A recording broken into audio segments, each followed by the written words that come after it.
Hallelujah hallelujah. पवित्र पवित्र पवित्र सर्वशक्तिमान सेनाओं की यहोवा एक बार फिर आपके पवित्र कदमों में आते हैं। आज के सुंदर दिन में खासकर पवित्र बाइबल से पवित्र वचन जो मत्ती 23 अध्याय से हम जब एक से लेकर आगे देखते हैं, वहाँ पर प्रभु यीशु मसीह बता रहे हैं, क्योंकि भीड़ से अपने चेलों से कहा कि शास्त्रियों और फरीसियों से सावधान रहना, क्योंकि वो मूसा की गद्दी पर बैठ जाती, इसलिए वे तुमसे जो कुछ कहें वो करना और मानना, परंतु उनके से काम मत करना, क्योंकि वो कहते तो हैं पर करते नहीं। वो एक भारी बोझ को जिनको उठाना कठिन है बांध कर उन्हें मनुष्यों के कंधों पर रखते हैं, परंतु स्वयं उसे अपनी उंगली से भी सरकाना नहीं चाहते, क्योंकि वे अपने सब काम लोगों को दिखाने के लिए करते हैं। वे अपने ताबीज़ों को चौड़ा करते हैं, अपने वस्त्रों की कोरें बढ़ाते हैं, भोज में मुख्य मुख्य स्थान पर और सभा में मुख्य मुख्य आसन पर बैठते हैं, बाजारों में नमस्कार और मनुष्यों में गुरु कहलाना उन्हें अच्छा लगता है। परंतु वो भीड़ से अपने चेलों से कहते थे, परंतु तुम किसी से रब्बी ना कहलाना, तुम किसी से गुरु मत कहलाना, क्योंकि तुम्हारा एक ही गुरु है और तुम सब भाई हो। पृथ्वी पर तुम एक दूसरे से भाई कहना, क्योंकि एक ही पिता वो स्वर्ग में है, स्वामी भी एक ही है, वो मसीह है, यीशु मसीह बता रहे हैं। और जो तुम में बड़ा हो वो तुम्हारा सेवक बने। जो कोई अपने आप को बड़ा बनाएगा वो छोटा किया जाएगा, और जो कोई अपने आप को छोटा बनाएगा वो बड़ा किया जाएगा। क्योंकि प्रभु यीशु मसीह बता रहे हैं हमें एक दूसरे से भाई जानकर एक दूसरे से नम्रता दीनता में रहना है।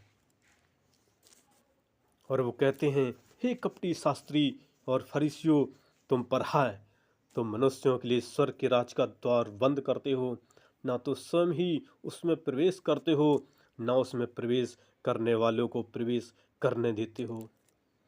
हे कपटी शास्त्रियों और फरीसियों, तुम पर हाय, तुम विधवाओं के घर को तो खा जाते हो और दिखाने के लिए बड़ी देर तक प्रार्थना करते रहते हो, इसलिए तुम अधिक दंड तुमको मिलेगा। प्रभु यीशु मसीह बता रहे हैं कि तुमको अधिक दंड मिलेगा, क्योंकि तुम परमेश्वर की व्यवस्था पर नहीं चलते हैं, तुम अपने आप को बड़ा बनाते हो। हे कपटी शास्त्री और फरीसियों, तुम पर हाय, तुम एक जन को अपने मत में लाने के लिए सारे जल और थल में फिरते हो, और जब वह मत में आ जाता है तो उसे अपनों से दूना नरक जैसा बना देते हो। हे अंधे अगुए, तुम पर हाय, जो कहते हो यदि कोई मंदिर की शपथ खाए तो कुछ नहीं, परंतु यदि कोई मंदिर के सोने की सौगंध खाए तो उसमें बंध जाएगा। हे मूर्खों और अंधों, कौन बड़ा है, सोना या मंदिर जिसमें सोना पवित्र होता है? फिर कहते हो कि यदि कोई वेदी की शपथ खाए तो कुछ नहीं, परंतु जो भेंट उस पर है यदि कोई उसको शपथ खाए तो वो बंध जाएगा। हे अंधे, कौन बड़ा है, भेंट या वेदी जिससे भेंट पवित्र होती है? इसलिए जो कोई वेदी की शपथ खाता है वह इसकी जो उस पर है उसकी भी शपथ खाता है। जो मंदिर की शपथ खाता है वो उसकी और उसमें रहने वाले की भी शपथ खाता है। जो स्वर्ग की शपथ खाता है वो परमेश्वर की सिंहासन की और उस पर बैठने वालों की शपथ खाता है।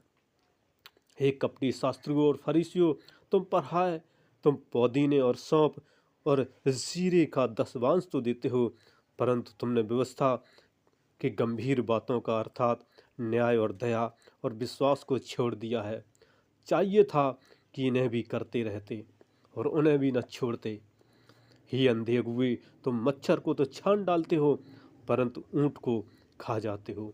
हे कपटी शास्त्री और फरीसियों, तुम पर हाय, तुम कट, तुम कटोरे और थाली को ऊपर ऊपर तो मांजते हो, कटोरे और थाली को, परंतु वे भीतर अंधेर और असंयम से भरे हुए हैं। हे अंधे फरीसी, पहले कटोरे और थाली को भीतर से मांज कि वे बाहर से भी स्वच्छ हों। हे कपटी फरीसियों और शास्त्रियों, तुम पर हाय, तुम चूना फिरी हुई कब्रों के समान हो, जो ऊपर से तो सुंदर दिखाई देती हैं, परंतु भीतर मुर्दों की हड्डियां और सब प्रकार की मलिनता और गंदगी भरी है। इसी रीत से तुम भी ऊपर से मनुष्यों को धर्मी दिखाई देते हो, परंतु भीतर कपट और अधर्म से भरे हुए हो। यीशु मसीह बता रहे हैं कि हमें परमेश्वर की आज्ञाओं पर चलना है। नम्रता, दीनता, प्रेम, विश्वास होना है। जब आगे मरकुस 12 अध्याय का जब देखते हैं, उसमें 38-40 तक, और लूका में भी देखते हैं 11 से लेकर 11 अध्याय का 43-46 तक, और 20 अध्याय का भी देखते हैं 46 से 48। वहाँ पर भी परमेश्वर का जिक्र है इसमें। जैसे आगे पौलुस प्रेरित की पत्री 15 अध्याय में बताता है, क्योंकि जब वो वहाँ पर यरूशलेम की सभा में था और वो कहता है कि जब वहाँ पर प्रेरित और प्राचीन इस बात के विषय में विचार करने के लिए इकट्ठे हुए, तब पतरस ने बहुत विवाद हो जाने के बाद खड़े होकर उनसे कहा, हे भाइयों, तुम जानते हो कि बहुत दिन परमेश्वर ने तुम में से मुझे चुन लिया कि मेरे मुंह से अन्य जातीय सुसमाचार का वचन सुनकर विश्वास करें। मन के जांचने वाले परमेश्वर ने उनको भी हमारे समान पवित्र देकर उनकी गवाही दी और विश्वास के द्वारा उनके मन शुद्ध करके हम में और उनमें कुछ भेद न रखा। तो अब तुम क्यों परमेश्वर की परीक्षा करते हो कि चेलों की गर्दन पर ऐसा जुआ रखो जिसे ना हमारे बाप दादा उठा सके थे और ना हम उठा सकते हैं। हमारा यह निश्चय है कि जिस रीत से वह प्रभु यीशु मसीह से अनुग्रह के द्वारा उद्धार पाएंगे, उसी रीत से हम भी पाएंगे। तब सारी सभा चुपचाप बरनबास और पौलुस की सुनने लगी कि परमेश्वर ने उनके द्वारा अन्य जातियों में कैसे बड़े बड़े चिन्ह और अद्भुत काम दिखाए थे। जब वे चुप हुए तो याकूब कहने लगा, हे भाइयों, मेरी सुनो। शमौन ने बताया कि परमेश्वर ने पहल अन्य जातियों पर कैसी कृपा दृष्टि की है और उनमें से अपने नाम के लिए एक लोग बना लें, जिससे भविष्यवक्ताओं की बातों भी मिलते हैं, जैसा कि लिखा है, इसके बाद में फिर दाऊद का गिरा हुआ डेरा उठाऊंगा और उसके खंडहरों को फिर बनाऊंगा और उसे खड़ा करूंगा, इसलिए कि शेष मनुष्य अर्थात सब अन्य जाति जो मेरे नाम के कहलाते हैं प्रभु को ढूंढें। और वही प्रभु कहता है जो जगत की उत्पत्ति से इन बातों का समाचार देता आया है। इसलिए मेरा विचार है कि अन्य जातियों में से जो लोग परमेश्वर की ओर फिरते हैं वो उन्हें दुख न दें, परंतु उन्हें लिख भेजें कि वे मूर्तों और अशुद्धताओं और व्यभिचार और गला घोंटे हुए कि मांस और लहू से दूर रहें, क्योंकि प्राचीन काल से नगर नगर मूसा की व्यवस्था का प्रचार करने वाले होते चले आए हैं और हर एक सप्त के दिन आराध्यालय में पढ़ी जाती है, क्योंकि हमें सच्चाइयों पर चलना है, क्योंकि वो महान परमेश्वर है, वो सारी सृष्टि का मालिक है। जब आगे गलातियों में भी पौलुस इस बात को कहता है पवित्र आत्मा से भरकर कि हे भाइयों, यदि कोई मनुष्य किसी अपराध में पकड़ा भी जाए तो तुम आत्मिक हो, नम्रता के साथ ऐसे को संभालो और अपनी भी चौकसी रखो कि तुम भी परीक्षा में ना पड़ो। तुम एक दूसरे का भार उठाओ और इस प्रकार मसीह की व्यवस्था को पूरी करो, क्योंकि यदि कोई कुछ न होने पर भी अपने आप को कुछ समझता है तो अपने आप को धोखा देता है।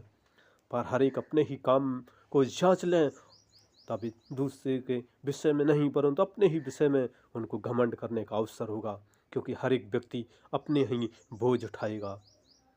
जो वचन की शिक्षा पाता है वह सब अच्छी वस्तुओं को सिखाने वाले को भागी ठहरे। धोखा न खाओ, परमेश्वर ठट्टों में नहीं उड़ाया जाता, क्योंकि मनुष्य जो कुछ बोएगा वही काटेगा। इसलिए हमें आत्मा के लिए बोना है, जो आत्मा के द्वारा हम अनंत जीवन की कटनी पाएं। इसलिए हमें भले काम करने में साहस नहीं छोड़ना है, क्योंकि हम ढीले न हों, ठीक समय पर कटनी काटेंगे। इसलिए जहाँ तक अवसर मिले हम सबके साथ भलाई करें, विशेष करके विश्वासी भाइयों के साथ। हमें सच्चाइयों पर चलना है, हमें शास्त्री फरीसियों जैसा दिखावा नहीं करना है, जैसे यीशु मसीह यहाँ बता रहे हैं अपने चेलों को और वहाँ पर लोगों को। क्योंकि यीशु मसीह ने सेवा कराना नहीं, सेवा करने आया था। उसने गांव-गांव जाकर, शहर-शहर, गलियों-गलियों में परमेश्वर की बातों को बताया कि सच्चाइयों पर चलो। और वही यीशु मसीह हम सबके लिए उस कलवरी क्रूस पर कुर्बान हो गया। आज भी वो देखता रहता है कि कब बच्चे प्रार्थना करते हैं, सुनकर हाँ और आमीन में उत्तर देता है। इसलिए हम चलते हैं, प्रार्थना करते हैं उन भाई बहन बच्चों के लिए जो खासकर इस संसार में हैं, इस मृत्यु लोक में हैं, इस पाप भरे संसार में हैं, खासकर इस मैसेज को सुन रहे हैं। वो इंडिया, अदर कंट्री कहीं पर भी हैं। प्यारे खुदा, यदि उनके जीवन में कुछ समस्या है, कोई दर्द, बीमारी, दुख, तकलीफ, अंधकार शक्ति, यदि कोई गांठ, कोई पथरी, कोई प्रॉब्लम है उनके शरीर में, यीशु नासरी के नाम से आउट करते हैं, यीशु नासरी के नाम से आउट करते हैं, यीशु नासरी के नाम से आउट करते हैं। उनके शरीर पे जो भी समस्या, जो भी दुख दर्द है दूर हो, जो भी हाथ दर्द, पैर दर्द, बदन दर्द, सर दर्द दूर हो, जो भी पेट में यदि पथरी, यदि कोई गांठ, यीशु नासरी के नाम से दूर हो। पानी की तरह बहा देना, उनके शरीर को भला चंगा करना। लॉर्ड ऑफ जीसस, हम आपके हाथ में देते हैं।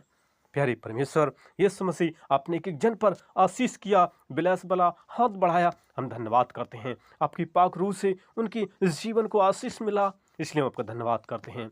आपने उनके जीवन में सफलता दिया, भविष्य को उज्जवल किया, हम धन्यवाद करते हैं। उनके घरों को, उनके शरीरों को आपने अच्छा किया, हम धन्यवाद करते हैं। आपकी सुरक्षा और सहायता है, हम धन्यवाद करते हैं। और राजाओं के राजा, प्रभु के प्रभु, महाराजा यीशु राजा आपके हाथ में देते हैं। एक जन पर आशीष किया, हम धन्यवाद करते हैं। और मेरी छोटी सी विनती यीशु मसीह आपके पवित्र कदमों में रखते हुए बड़े विश्वास साथ ये प्रार्थना अपने उद्धार करता प्रभु यीशु मसीह के मीठे व शक्तिशाली नाम होकर मांगते हैं, आमीन आमीन। और हमारा अगला वीडियो देखने के लिए हमारे इस नए चैनल को आप लाइक और सब्सक्राइब जरूर करें। धन्यवाद।